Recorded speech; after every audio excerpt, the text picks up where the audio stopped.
Selamat datang kembali di kanal kami. Siap-siap, karena kali ini kita akan membahas sesuatu yang benar-benar di luar nalar. Jangan lupa klik tombol like, tinggalkan komentar di bawah, bagikan video ini, dan tentu saja subscribe serta aktifkan lonceng notifikasi agar Anda tidak ketinggalan video-video misteri selanjutnya. Siapa yang tidak kenal dengan Haji Ahmad Sahroni, sosok Sultan Priok yang terkenal dengan kekayaan dan kegigihannya. Namun, di balik itu semua, banyak rumor misterius yang beredar. Salah satunya adalah dugaan bantuan gaib atau jin dalam ruang ritual rahasianya. Primbon Jawa kuno dan beberapa kitab spiritual lain memang sering menyebutkan adanya persinggungan antara manusia dan makhluk gaib. Mereka bisa saling membantu, terutama untuk mencapai hal-hal duniawi. Apakah Sahroni benar-benar menggunakan bantuan tersebut? Mari kita bedah satu persatu 5 bantuan jin di ruang ritual misterius yang sering dikaitkan dengan Sahroni, anggota DPR. 1. Jin penglaris usaha dan proyek, magnet rezeki gaib di ruang ritual. Konsep jin penglaris bukanlah hal baru dalam tradisi spiritual Nusantara, khususnya yang bersinggungan dengan kepercayaan primordial dan ajaran-ajaran kuno yang diwariskan turun-temurun. Dalam konteks ruang ritual yang diduga terkait dengan tokoh publik seperti Haji Ahmad Sahroni, dugaan penggunaan jin penglaris ini mengacu pada sebuah keyakinan bahwa ada entitas gaib yang dapat diikat atau diminta untuk melancarkan segala aspek perniagaan, mulai dari usaha skala kecil hingga proyek-proyek berskala besar yang melibatkan triliunan rupiah. Bayangkan sebuah ruang ritual yang disucikan, di mana energi positif dan negatif berpadu, namun dengan niat yang terarah untuk menarik keberuntungan.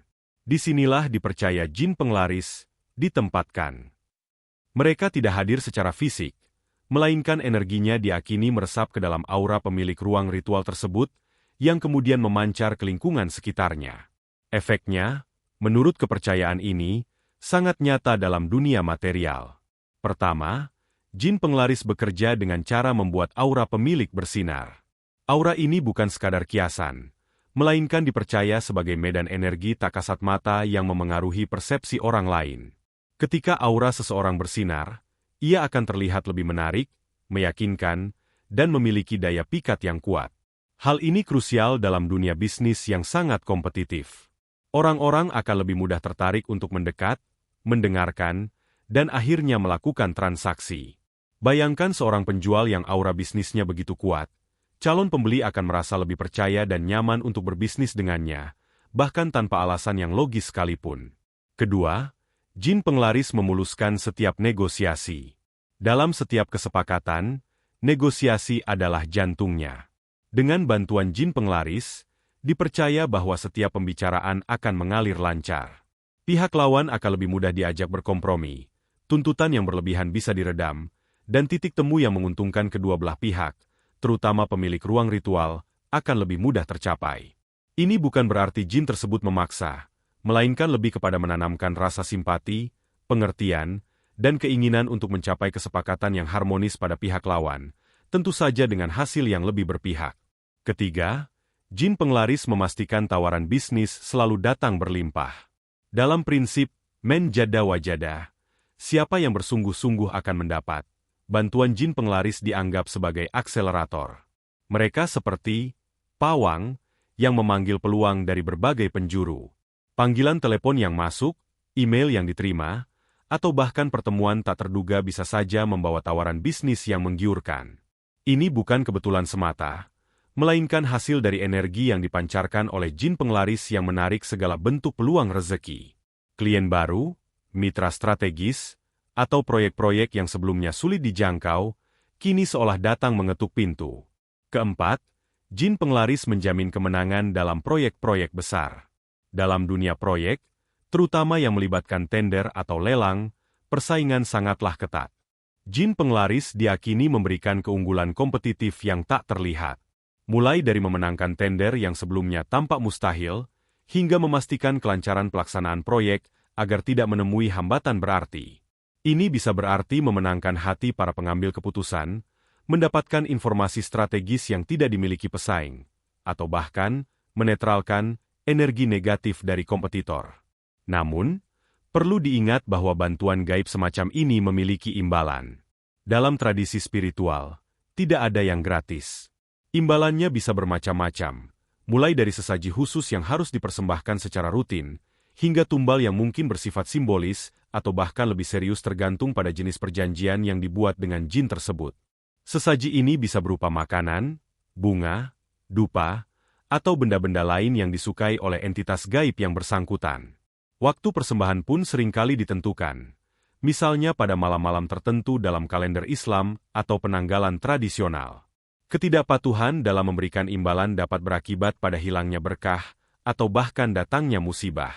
Intinya, jin penglaris adalah perwujudan kepercayaan bahwa ada kekuatan di luar nalar manusia yang dapat dimanfaatkan untuk meraih kesuksesan duniawi. Dalam konteks ruang ritual misterius, hal ini membuka tabir bagaimana seseorang yang memiliki posisi penting dan kekayaan luar biasa diduga tidak hanya mengandalkan kemampuan dan strategi konvensional, tetapi juga merambah ke ranah spiritual untuk memperkuat fondasi kesuksesan mereka. 2. Hodam penjaga kekayaan dan harta, benteng gaib Sang Sultan. Kepercayaan akan adanya hodam penjaga kekayaan dan harta merupakan salah satu aspek yang paling sering dibahas dalam primbon dan literatur spiritual yang berkaitan dengan kemakmuran. Dalam konteks tokoh publik seperti Haji Ahmad Sahroni, yang identik dengan kekayaan luar biasa, konsep ini menjadi sangat relevan. Hodam penjaga diyakini sebagai entitas gaib yang memiliki tugas spesifik, melindungi dan melipat gandakan aset serta harta benda milik tuannya dari berbagai ancaman, baik yang bersifat kasat mata maupun gaib. Bayangkan sebuah ruang ritual yang didedikasikan bukan hanya untuk menarik rezeki, tetapi juga untuk mengamankannya. Disinilah hodam penjaga ditempatkan atau diundang untuk bersemayam. Mereka bukanlah sekadar peliharaan, melainkan mitra spiritual yang memiliki ikatan kuat dengan pemiliknya. Kekuatan mereka dipercaya mampu menciptakan sebuah benteng gaib yang kokoh di sekeliling aset sang pemilik. Fungsi utama hodam penjaga ini adalah melindungi dari perampokan fisik. Dalam dunia yang penuh ketidakpastian, ancaman terhadap kekayaan selalu ada. Mulai dari perampokan, pencurian, hingga penipuan yang berujung pada hilangnya aset berharga. Hodam penjaga ini diyakini memiliki kemampuan untuk mendeteksi niat jahat para pelaku sebelum mereka sempat beraksi. Mereka bisa membuat para calon perampok merasa gentar, bingung, atau bahkan kehilangan arah saat mencoba mendekati properti atau aset sang pemilik.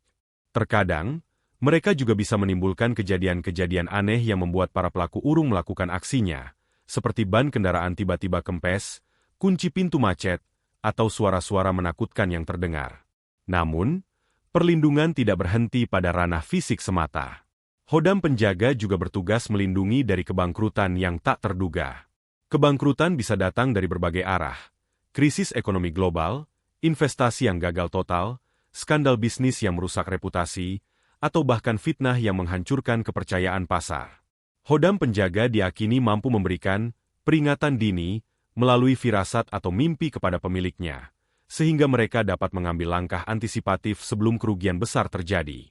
Mereka juga bisa menetralkan energi negatif yang mungkin sengaja dikirim oleh pesaing bisnis atau pihak yang tidak menyukai kesuksesan sang pemilik. Lebih dari sekadar melindungi, hodam penjaga juga memiliki kemampuan untuk membuat aset-aset pemilik sulit untuk habis. Ini adalah konsep yang menarik, di mana kekayaan seolah memiliki sumber abadi. Meskipun terjadi pengeluaran besar untuk proyek, investasi, atau kebutuhan gaya hidup, aset utama seperti properti, saham, atau bisnis yang mendasarinya tetap kokoh atau bahkan terus berkembang.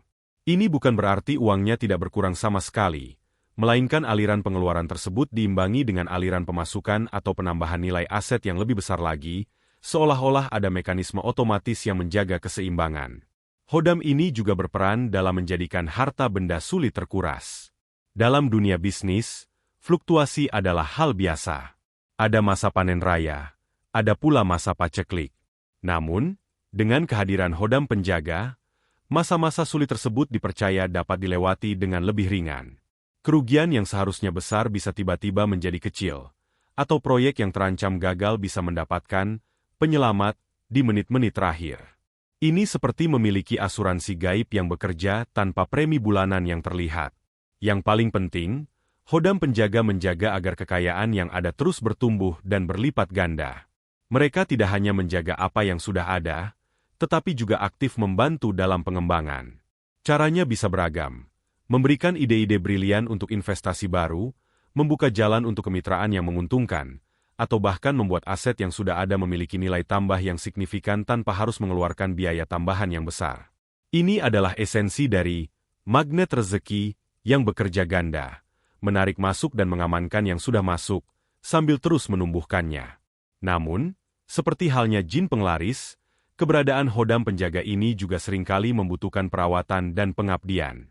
Perawatan ini bisa berupa ritual rutin, persembahan khusus, atau bahkan janji yang harus ditepati oleh pemiliknya. Ketidakpatuhan atau pengabaian terhadap hodam penjaga dapat berakibat pada melemahnya perlindungan, bahkan bisa berbalik menjadi sumber masalah. Inilah yang membuat hubungan antara manusia dan hodam penjaga menjadi sangat kompleks dan membutuhkan komitmen jangka panjang. Konsep hodam penjaga kekayaan ini mencerminkan keinginan mendalam manusia untuk merasa aman dan stabil secara finansial. Dalam konteks tokoh publik yang kekayaannya menjadi sorotan, dugaan penggunaan hodam penjaga ini membuka pandangan bahwa kesuksesan besar mungkin tidak hanya dibangun di atas kerja keras dan strategi cerdas, tetapi juga bisa melibatkan elemen spiritual yang kuat untuk menjaga dan melipat gandakan apa yang telah diraih. 3. Bantuan jin untuk memengaruhi keputusan penting. Dalam dunia yang penuh dengan persaingan, baik di ranah politik maupun bisnis, kekuatan untuk memengaruhi dan mengendalikan pikiran orang lain seringkali dianggap sebagai senjata pamungkas. Tidak hanya melalui retorika yang cerdas atau argumentasi yang kuat, primbon kuno dan berbagai kitab spiritual sering menyebutkan adanya entitas gaib yang bisa digunakan untuk memanipulasi alam bawah sadar seseorang. Konon, jin jenis ini memiliki spesialisasi dalam menembus, perisai, mental dan logis yang dimiliki manusia, membuat targetnya menjadi lebih lunak dan mudah diarahkan sesuai keinginan sang pemilik. Fungsi utama jin ini adalah sebagai agen halus yang bekerja di balik layar. Mereka tidak berinteraksi langsung dengan target, melainkan memancarkan energi tertentu yang memengaruhi pikiran. Dalam skenario negosiasi bisnis, misalnya, jin ini akan bekerja untuk melunakkan hati lawan bicara. Rencana bisnis yang seharusnya ditolak mentah-mentah tiba-tiba menjadi menarik. Alasan-alasan logis yang seharusnya diutarakan menjadi terlupakan. Bahkan, target bisa merasa seolah-olah keputusan yang diambil adalah murni dari dirinya sendiri, padahal ada intervensi gaib di dalamnya. Ini adalah bentuk manipulasi yang paling berbahaya, karena korbannya tidak menyadari bahwa ia sedang dimanipulasi. Contoh paling sering dibicarakan adalah dalam konteks lobi-lobi politik. Seorang politisi yang diduga menggunakan bantuan jin semacam ini akan memiliki kemampuan luar biasa untuk meyakinkan rekan-rekannya di parlemen.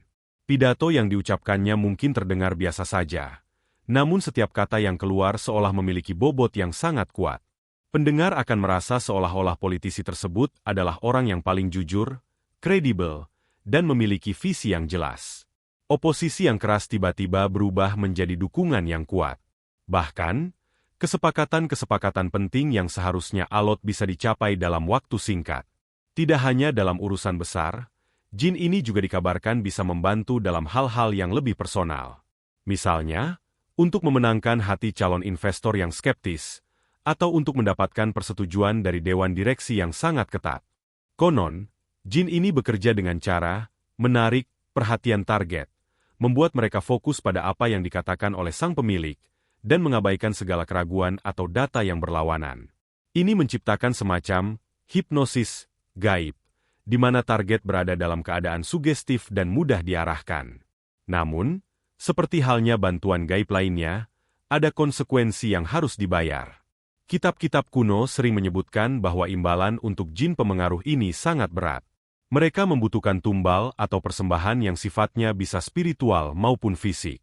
Ada yang menyebutkan bahwa jin ini akan mengambil energi positif dari pemiliknya, membuat ia menjadi lebih mudah marah, egois, atau kehilangan empati. Ada pula yang menyebutkan tumbal berupa nyawa hewan atau bahkan, dalam kasus-kasus ekstrim, tumbal yang lebih mengerikan lagi. Ini adalah harga yang harus dibayar untuk kekuatan yang seolah-olah tak terbatas. Kekuatan ini tidak gratis, dan setiap keajaiban yang terjadi, diakini akan ada konsekuensi yang mengikuti. 4. Jin penambah harisma dan kewibawaan. Harisma adalah daya tarik yang tak terlukiskan, kemampuan untuk memikat dan memengaruhi orang lain tanpa perlu banyak usaha. Dalam dunia spiritual, harisma dan kewibawaan tidak hanya dilihat sebagai sifat bawaan, melainkan sebagai energi yang bisa ditingkatkan, bahkan dengan bantuan entitas gaib. Konon, ada jin atau hodam yang secara khusus bertugas untuk meningkatkan aura pemiliknya, membuatnya tampak lebih berwibawa, disegani, dan dihormati di mata orang lain. Ini adalah bentuk penguatan diri yang paling halus, karena dampaknya tidak langsung terlihat seperti kekayaan atau jabatan, melainkan dirasakan dalam interaksi sosial sehari-hari. Fungsi utama jin ini adalah sebagai booster aura. Mereka akan memancarkan energi tertentu dari tubuh pemiliknya, menciptakan semacam medan magnet spiritual yang menarik perhatian dan rasa hormat dari orang di sekitarnya. Ketika seseorang yang dibantu oleh jin ini memasuki sebuah ruangan, ia akan langsung menjadi pusat perhatian. Orang-orang akan merasa segan, bahkan tanpa tahu alasannya. Setiap kata yang diucapkannya terdengar lebih bijak dan berbobot. Bahkan, tatapan matanya saja bisa membuat orang lain merasa tunduk. Ini bukan karena kekuatan fisik, melainkan karena pancaran energi gaib yang membuat orang lain secara tidak sadar mengakui keagungan sang pemilik. Dalam konteks seorang politisi, kewibawaan adalah modal utama. Konon, jin jenis ini akan membuat sang politisi terlihat seperti pemimpin sejati. Orang lain akan merasa mudah percaya dan mengikuti setiap instruksi atau gagasan yang disampaikannya. Massa akan menganggapnya sebagai sosok yang karismatik dan inspiratif, bahkan jika rekam jejaknya biasa saja. Jin ini juga diyakini dapat membantu dalam menghadapi konflik. Seseorang yang memiliki kewibawaan gaib akan membuat lawannya menjadi ciut nyali, sulit berargumentasi, dan akhirnya menyerah begitu saja.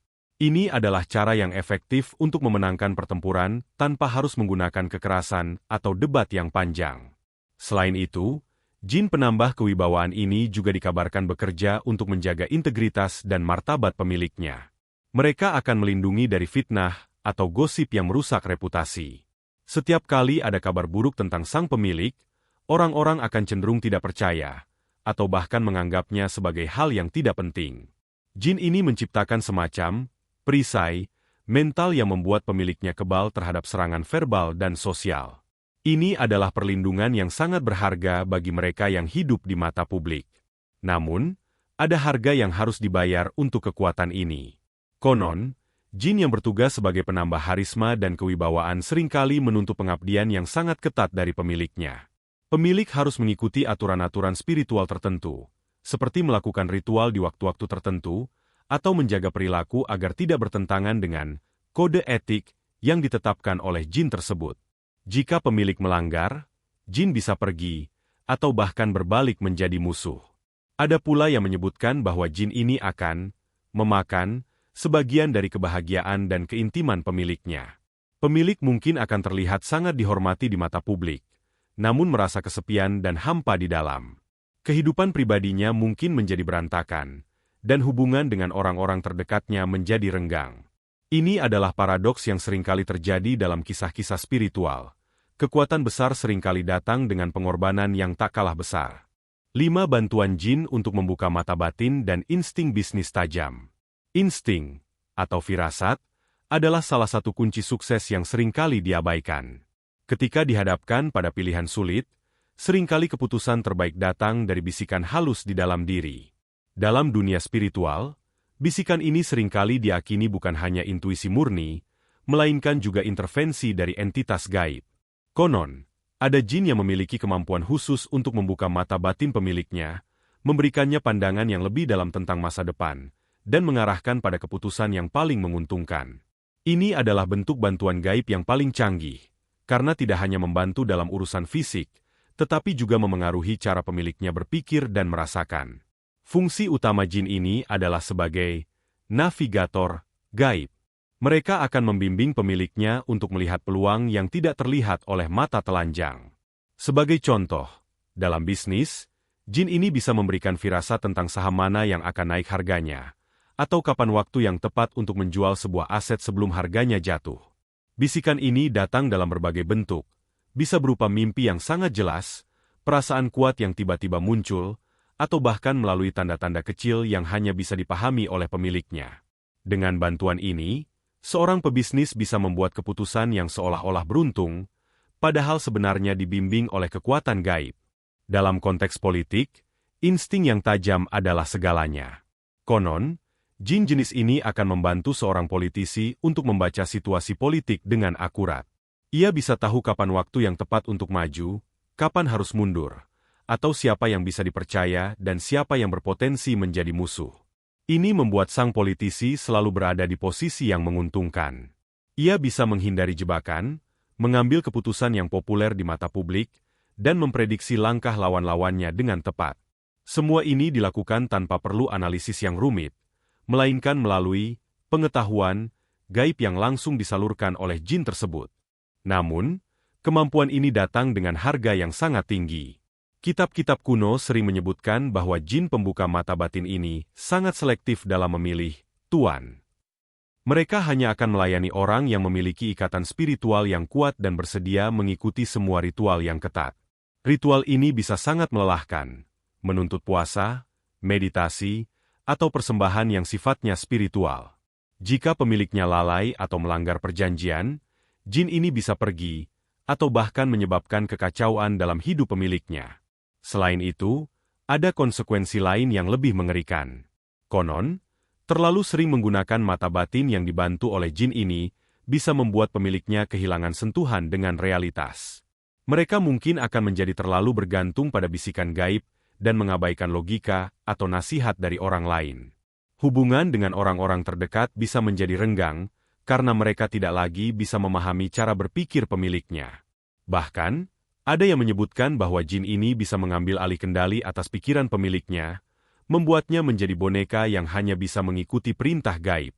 Ini adalah bahaya terbesar dari kekuatan ini, kehilangan diri sendiri demi mendapatkan keunggulan yang tidak wajar. Tentu saja, semua ini hanyalah mitos dan rumor yang beredar di masyarakat. Kebenaran di baliknya hanya Tuhan dan yang bersangkutan yang tahu. Namun, fenomena ini menunjukkan betapa kuatnya kepercayaan masyarakat Indonesia terhadap hal-hal gaib, terutama dalam mencapai kesuksesan. Bagaimana menurut Anda? Apakah bantuan gaib benar-benar ada dan digunakan oleh orang-orang sukses? Bagikan pendapat Anda di kolom komentar di bawah.